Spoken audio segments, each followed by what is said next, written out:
इस मूवी के स्टार्ट में हमें ये दिखाया जाता है कि एक बहुत बड़ा जायंट रोबोट स्पेस से आकर अर्थ पर टकरा जाता है और जिसके बारे में एक बच्चे को पता चल जाता है और वो इसको बाहर की दुनिया से छुपा कर रखता है। मगर जल्दी उस छोटे बच्चे को ये बात रियलाइज हो जाती है कि जिस रोबोट को वो छुपा कर रख रहा है और आम समझ रहा है वो कोई आम रोबोट नहीं है, बल्कि वो तो एक बहुत ही पावरफुल रोबोट है। तो मूवी स्टार्ट होती है। मूवी के स्टार्ट में हम एक सेलर को देखते हैं जो समंदर के बीच में फंस गया था और वो कंट्रोल रूम से हेल्प मांग रहा होता है। पर तभी उसकी नजर एक बहुत ही पावरफुल रोशनी पर पड़ती है। वो रोशनी आसमान से होती हुई सीधा जमीन पर आ जाती है, जिसे देखकर वो हैरान हो जाता है और लहर से टकरा कर नीचे गिर जाता है। और जब वो ऊपर देखता है तो उसको एक जायंट सी चीज नजर आती है और वो लहरों से बहता हुआ एक तख्त पर आकर गिर जाता है। अगली सुबह हम सिटी में रहने वाले एक बच्चे को देखते हैं जिसका नाम होगार्थ होता है। वो अपनी मदर के साथ रहा करता था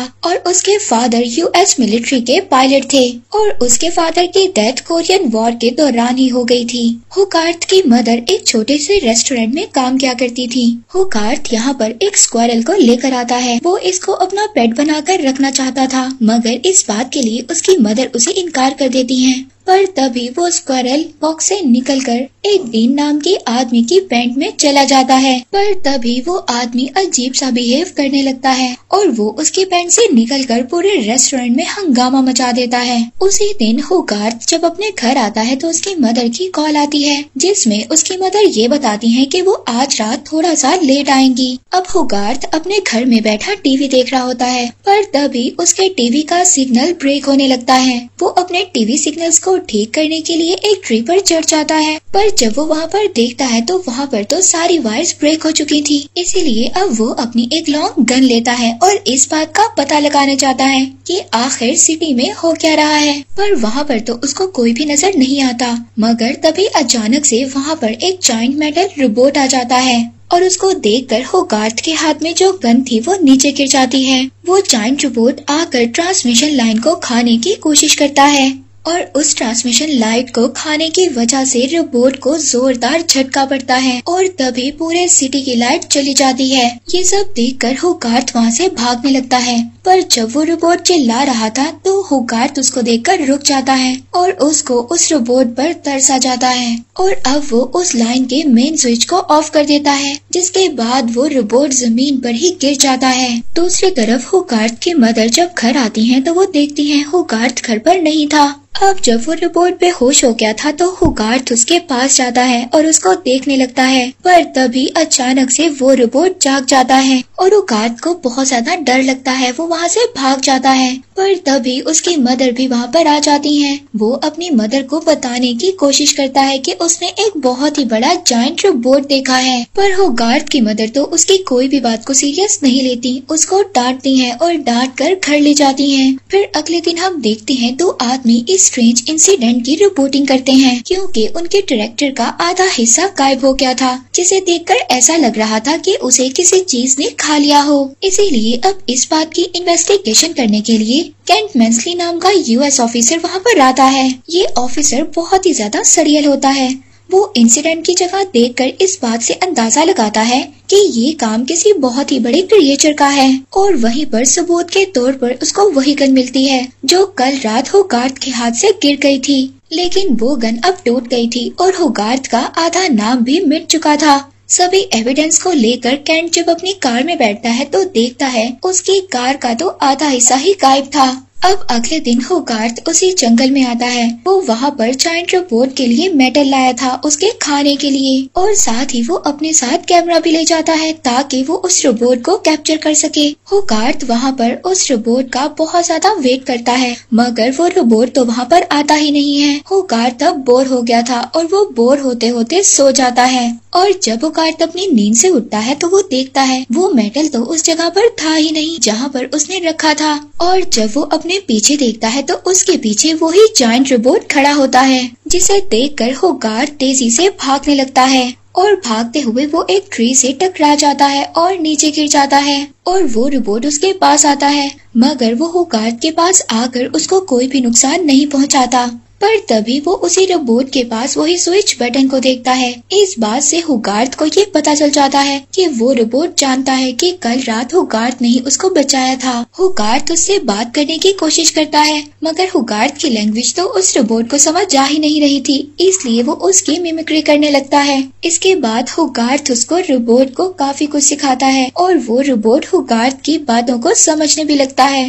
होगार्थ अब ये समझता है कि अगर वो इस रोबोट के बारे में किसी को भी कुछ बताएगा तो वो लोग डर जाएंगे और शायद इस रोबोट को मार भी देंगे। होगार्थ इस बात को सीक्रेट रखने का डिसाइड करता है और वो इस रोबोट को इधर ही जंगल में छुपे रहने का कहता है, पर वो रोबोट तो होगार्थ के पीछे आ रहा था। होगार्थ उसको काफी कुछ समझाता है, फिर इसके बाद वो अपने घर चला जाता है। और अब होगार्थ जब घर जा रहा होता है तो वो देखता है वो रोबोट रेलवे ट्रैक को ही खाने की कोशिश कर रहा था और उसी वक्त ट्रेन भी वहाँ से गुजरने वाली होती है।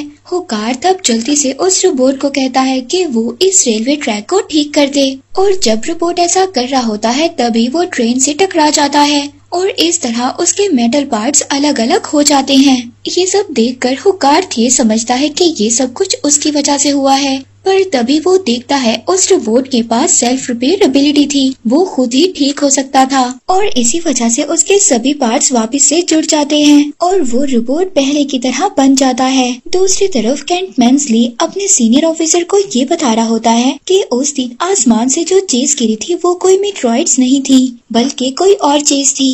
और उसी वक्त उसके ऑफिस में स्ट्रेंज इंसिडेंट की खबर पहुंचती है। वो जल्दी से उस जगह पर देखने के लिए जाता है। वहाँ पर उसको एक आदमी मिलता है जो उसको बताता है कि उसने एक जायंट मेटल रोबोट को देखा था और ट्रेन उसी वक्त उसी जायंट रोबोट से टकराई थी।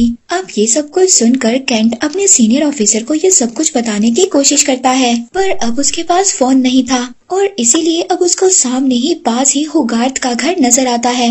वो फोन इस्तेमाल करने के लिए होगार्थ के घर जाता है। दूसरी तरफ होगार्थ उसी रोबोट को अपने गैराज में छुपा देता है जहाँ पर वो रोबोट अभी भी अपने आप को रिपेयर कर रहा था, पर तभी होगार्थ की मदर घर आ जाती है। होगार्थ अब उस रोबोट को छोड़ देता है और घर आ जाता है। होगार्थ जब अपनी मदर के साथ डिनर कर रहा होता है तभी रोबोट का एक हाथ उसके घर में आ जाता है। वो उस हाथ को घर से बाहर निकालने वाला होता है, पर तभी उसके घर में केंट मैंसली ऑफिसर आ जाता है और वो उनसे उनका फोन इस्तेमाल करने की परमिशन मांगता है। जब वो फोन पर अपने सीनियर ऑफिसर को उस रोबोट के बारे में बताता है और वो सबूत न होने की वजह से केंट पर यकीन नहीं करते और फोन बंद कर देते हैं।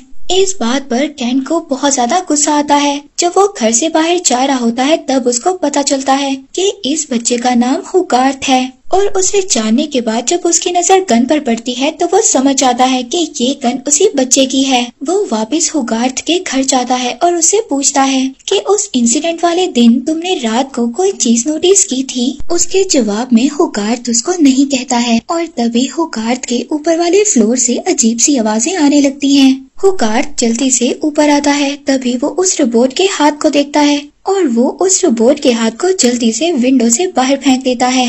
अब केंट भी उनके घर से जाने लगता है, मगर अभी भी वो होगार्थ की बातों से पूरी तरह से सेटिस्फाइड नहीं हुआ था।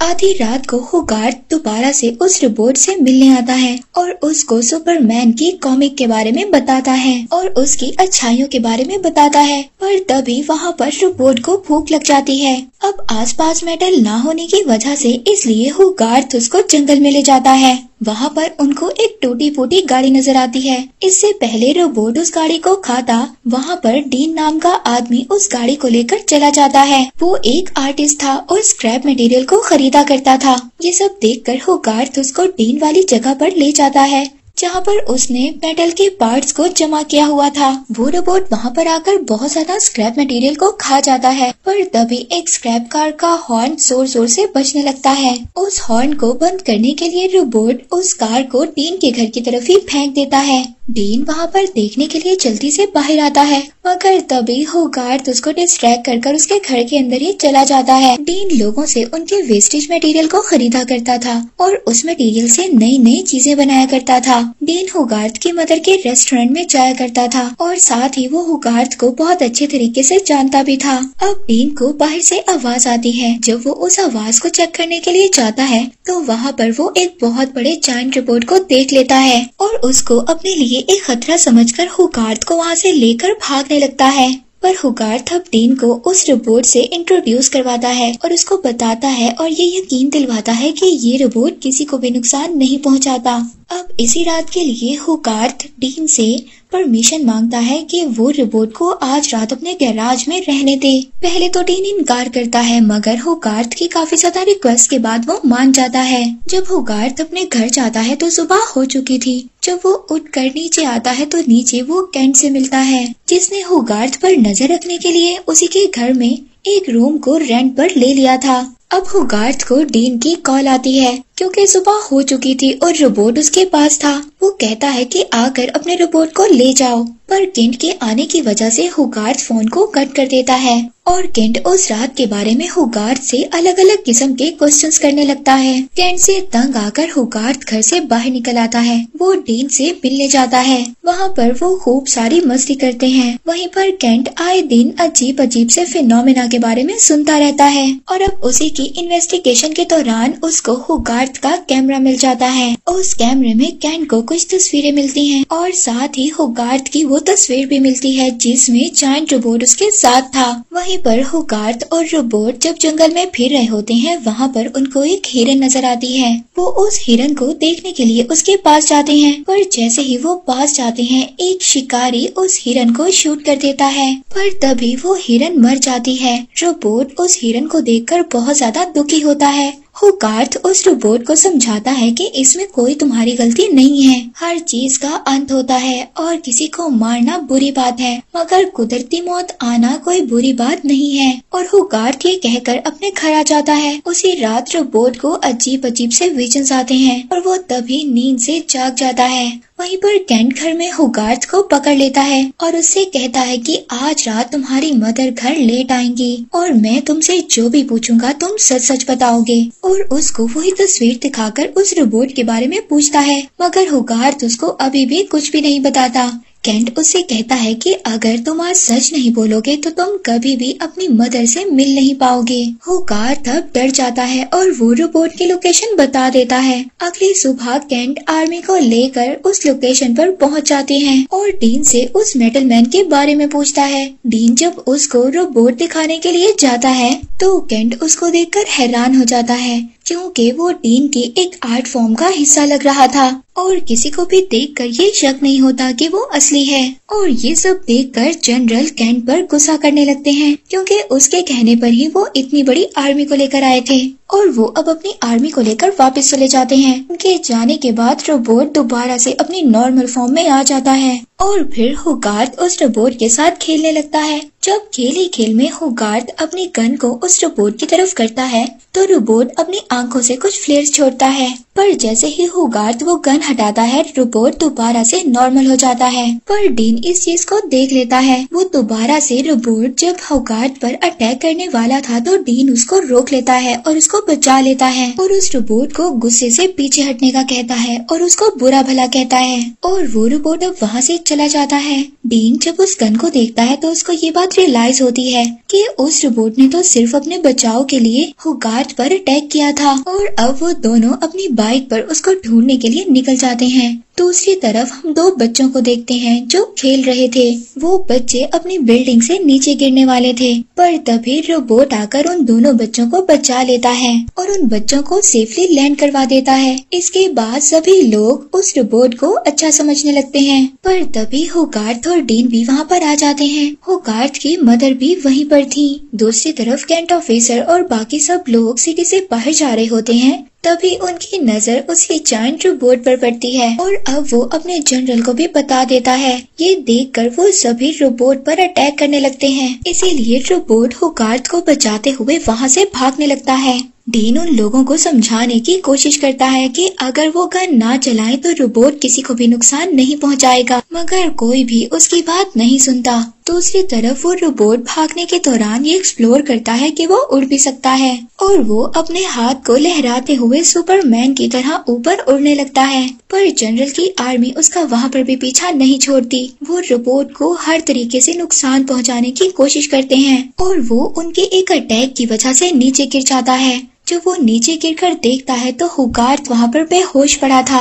रोबोट को ये लगता है कि उसकी वजह से हुगार्थ मर गया है और तभी वहाँ पर सभी लोग उस पर अटैक करने लगते हैं। वहाँ पर रोबोट एक्टिव हो जाता है और वो उन पर जवाबी हमले करने लगता है, जिसके बाद कैंट अपने जनरल को एटॉमिक बॉम्ब यूज करने का कहता है और उस रोबोट को डिस्ट्रैक्ट कर सिटी से दूर ले जाकर खत्म करने का कहता है। इसीलिए अब वो रोबोट पर निशाना लगाने का ऑर्डर दे देता है। दूसरी तरफ हुगार्थ को जब होश आता है तो वो उस रोबोट की तरफ जाने लगता है। वो रोबोट उन लोगों पर अटैक करने वाला था, मगर जैसे ही वो हुगार्थ को देखता है वो अपने नॉर्मल फॉर्म में आ जाता है। हुगार्थ वहाँ पर उससे कहता है कि हमें के पास साबित करनी होगी कि तुम बहुत अच्छे हो। वहाँ पर दूसरी तरफ कैंट जनरल से कह रहा होता है कि वो मिसाइल लॉन्च करने का ऑर्डर दे, मगर वो जैसे ही रोबोट को नॉर्मल फॉर्म में देखते हैं तो वो ये ऑर्डर नहीं देते, मगर कैंट अब खुद ही ऑर्डर दे देता है। वो मिसाइल उस रोबोट की पहले की लोकेशन को देखकर लॉन्च किया गया होता है, जिसका मतलब ये था कि वो मिसाइल जैसे ही नीचे आएगा ये सब लोग भी मर जाएंगे।